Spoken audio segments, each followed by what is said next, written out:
What is Islamophobia? People do not realize radical Islam, moderate Islam. I mean, in the West, anyone who has a sort of symbol of Muslimness, like wearing a head cover or beard, people in the West do not treat religion like we do.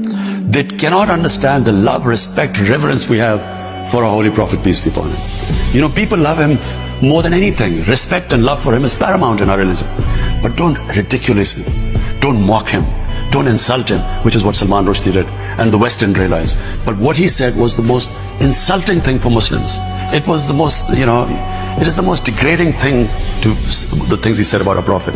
Holocaust, it caused a lot of pain to the Jewish community. Therefore, we Muslims must every human community must define what gives them pain. This is what gives us pain.